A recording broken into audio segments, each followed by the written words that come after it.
Hi, everybody. Welcome to another episode of this delightful lunacy.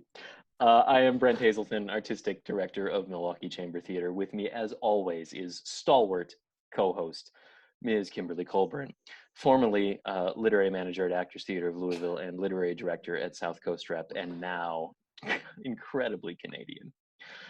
With us today to save us, the very capable Leah Hamos and Skyler Gray.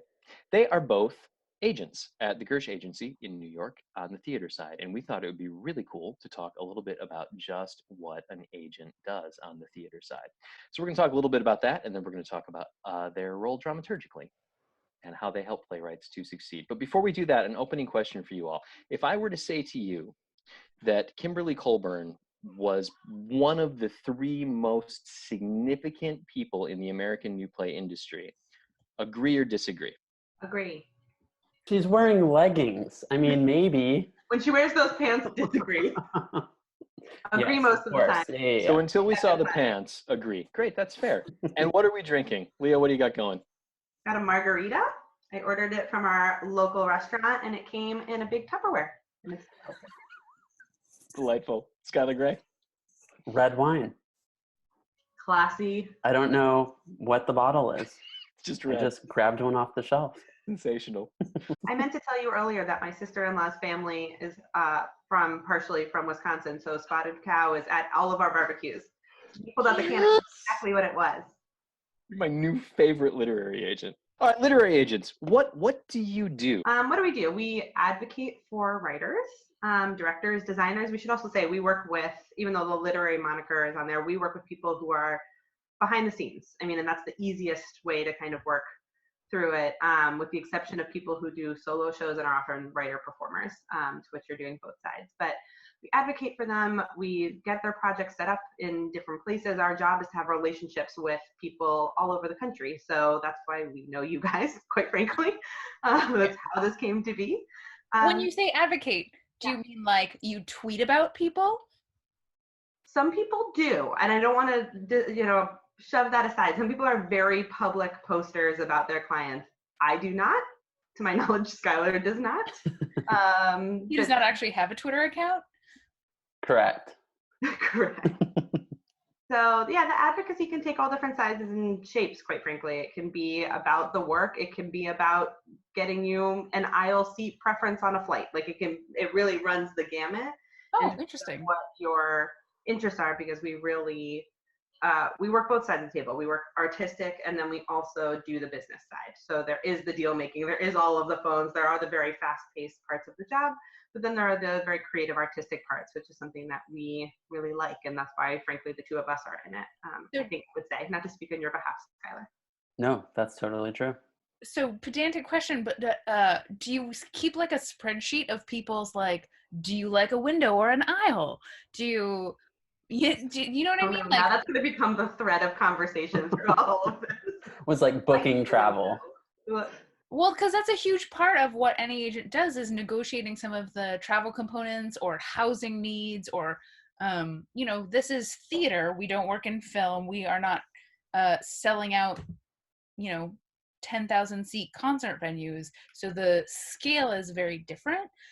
But just out of curiosity, like, do playwrights request these things? Do they, like, what is the scale of an ask? I think part of it is so much, the thing that is nice about theater that isn't so much about having like a tech writer, like the big musician people like you're talking about are touring do, is that theaters for the most part are looking out for the best way to engage with whatever artist is coming to travel to them, to work with them. So there is a very personal nature to the job of saying, how can we facilitate within the, set of resources that we have to be able to make the ability to create art doable for you. And so kind of the best, more without getting into the specifics of like, yes, maybe we know the information or have a list somewhere of who likes an aisle seat. It's easier to talk about in the strokes of like, this person has a family now, and therefore whenever they travel to go do a new play, they're going to have to travel with their kid, or they would prefer a travel stipend because they need the flexibility to bring that person here back and forth. And so it is about facilitating, how best you can create art, and not a means for you to lose money, and so that you're not distracted too, because people are juggling multiple jobs and projects and family members all the time. How do you even get a writer to that point? You get a theater to commit to producing someone's work, or even commit to wanting to meet with them. What's that relationship Advocacy. like? I mean, I think a big part of it, you know, having been on the other side for so long, I mean, you have to make the ask. And a big part of it is understanding what theaters do and what work, what writers, what plays, that could be a good match for both sides. And I think, you know, when I was on the other side, that was really like the agents who really understood what Victory Gardens did and like what a Victory Gardens play was and what writers we would be excited about, and asking if I'd go get coffee with them. I mean, that was always the most exciting part, is you get to meet these people who you may not know, or you may not be familiar with, and you've built a relationship with the agents, and the agents have built a relationship with the theater, that you start to work together to find matches. So it's not like an agent is like a used car salesman hawking, you know, any car to anyone who will buy. The art of agenting is really about creating those partnerships and understanding, you know, stylistically, thematically, structurally, like what theaters gravitate towards. And on both sides, with the literary staff or the artistic directors, like how do you stretch what that is, but also how do you make a match with the artist and the theater? That's advocacy for matchmaking of the theater and the playwrights, but how do you decide which playwrights to represent?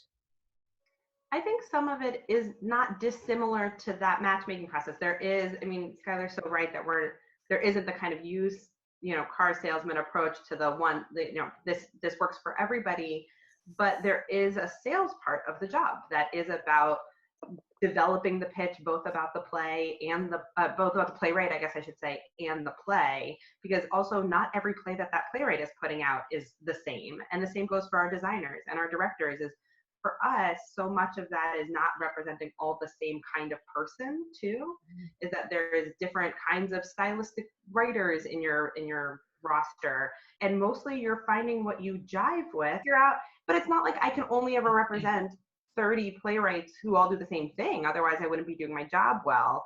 I need to represent the people whose plays I want to see, but that would fit this set of theaters, and then another playwright that would fit this set of theaters. And some of that is about size of theaters. Some of it is about theme and content and interest in terms of how they're generating audience. So when I choose to represent someone, I'm often looking for something that I don't already have, which is like a non-specific way of telling you anything that I'm looking for, and something that I think will do well for the conversations that we're having in the field, which is very often. So what do you do when you represent a playwright and they give you a play and you're like, this sucks? I mean, I'll answer that. You give to go back to your previous question, I mean, I think part of it is I will never represent someone based off of one thing. I will always read a body of work. I will read whatever the 5 pages of the next thing is. So I'm deciding to represent a voice, a person. So when they write something that, you know, is a first draft and they need help figuring out what it is, they don't know what it is, they're just putting words on a page because it feels like that's what's coming to them. I mean, I think that's when the dramaturgy kicks in. I mean, it's so much of what I've been doing during the pandemic is talking with writers about plays, talking through the artistic part and the notes and questions they have and thoughts I have. And it's like the art really thrives in those moments. But I think you're representing a voice, you're representing an artist, you're not simply representing a play. And you'll get various different, you know, styles, and they'll try things. And I think part of that is being with them for all of that. And finding, you know, partners that can help. Like Leah said, it's like not everything is the same, but like who can help them get the play to the next level, even if it's not a play you're deeply in love with. If it strikes a chord for them, it'll strike a chord for someone else. But how do you help writers negotiate that sense of the pile, right? Because it's all about, for me, from the literary side of producing theater, right? It's always just about getting that script to the top of the pile, but you know, having to do it in a way that's not alienating. But how do you help manage writers through that? Because you write a thing, you put it out into the world, and then nothing, and you're trying to create a supportive structure around that. So just what is that process like, from the time a writer gives you something, you've built those relationships, you match it with a producer, and then you just wait?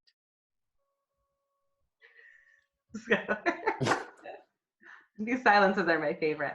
I mean, I think part of it is, how do you manage those expectations? You know, I don't think I have the right answer, because I think in general, we as an industry haven't totally figured out any other form of managing that quite yet. And I don't mean that in a demonizing way. There has to be a better way for all of us at some point, and I don't know the other way around it, quite frankly. And you can give the best pitch until you're blue in the face, and the truth is, you know, there's still many more plays, either from priorities of the institution or the other people that you're working with, or the mandates of what you're trying to read that time to fill in a slot in the season. Like, you know, Skyler references a lot of being on the other side of the table. I was, but much longer ago. And in the same way, with we know that, and I can't even demonize someone for having a pile, because we experience that, and part of the nature of the day is just making your way through it. So, you know, we lean on other tools sometimes, whether it's someone's traveling to insert X place to visit family and just needs to build out a couple of days to deepen that relationship a little bit. Sometimes that, I don't want to be like, that gets the play read faster. Sometimes it's just a way of people matching the person to the work that's helpful. But to be honest, I don't think I have the answer for that, because I don't know another way to not have a pile yet. How do you get to be an agent? There's no like agent school, right? Nobody has a degree in agenting. How do you find your way into this? I think a lot of people seek it out because it's at least as you may become an assistant, because it's a crossroads for a lot of people and projects and things. So a lot of people, particularly in the film and TV side, seek it out in talent. Yeah, just as like a crossroads, is a place to get a lot of information. So you start as an assistant, and then you work your way up. I mean, although we work at Gersh, although when I was at Abrams, we didn't have a mailroom culture where you would be a floater, where you'd work in all of the departments. Gersh does have that, and most of the larger agencies do as well, as a way to just like learn a lot about everything and the inner workings of being an agent. And then you'll end up in a department specifically on an agent's desk, and you work your way up to being a coordinator, to starting to take on some clients and be a junior agent, and then ultimately to being an agent. But we're one of those industries where there's really only like 3 titles for your whole life. So by the time you become an agent, like, this is where we are now for the rest of our lives. And that, for me, is sort of the most valuable function in terms of just the career management or the emotional management or the life management, right? Because you are the people who say, if you make this decision, your career is not over, right? I have your back. We will put this out into the world again. And that is, boy, there's just so much emotional isolation in being a freelance theater artist, and just having somebody who has your back to that degree is huge. I mean, in all the advocacy stuff aside, somebody who's just going to say, if you say no to this, if you pass up this one opportunity, I promise you there's going to be another one. I mean, that's massive to hear that, particularly early in your career. But I would yeah, is advocacy. Yeah. That is advocacy to your client, Sure. to yourself, to the way that you want to operate.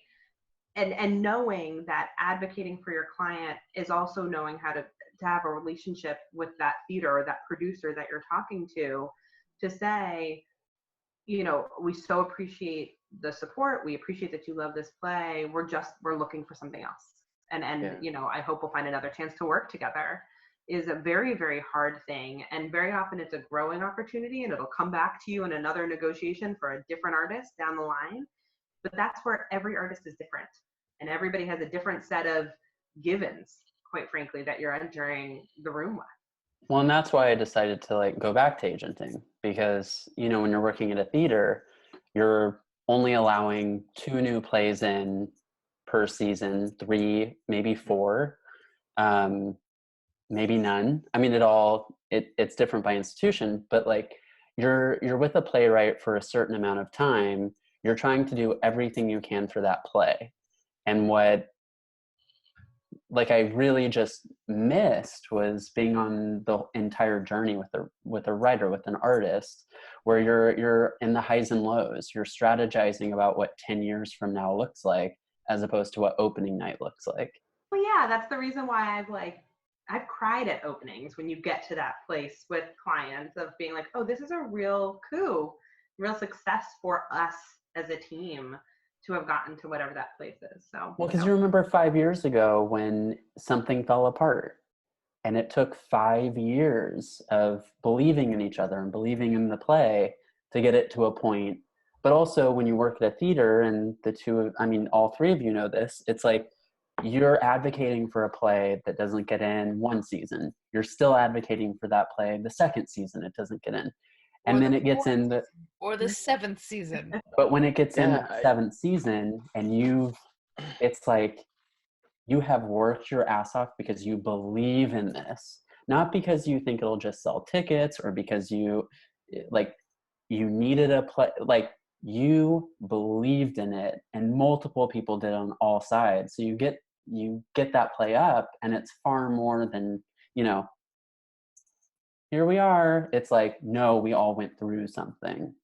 And a lot of those people are never recognized for that commitment and that advocacy, especially literary managers and dramaturgs at theaters. I mean, I think those are the people who, are in it for the long haul, are in it for, the war, not just the battle. And those are the people that you get to opening and you're like, oh my God, it all looks so great. But they know what it looked like 8 years ago. And that's just like so fulfilling, but also you don't see that at opening. But there's been an entire history. Leah Hamos, Skyler Gray, thank you so much for hanging out with us. Kimberly Colburn, faithful co-host. It's so fun. I salute you and your consistently amazing hair. Even if you are not one of the 3 most important people in regional theater, you do have one of the 3 most important heads of hair in regional theater. It's like which parts I'm cutting out of the next episode.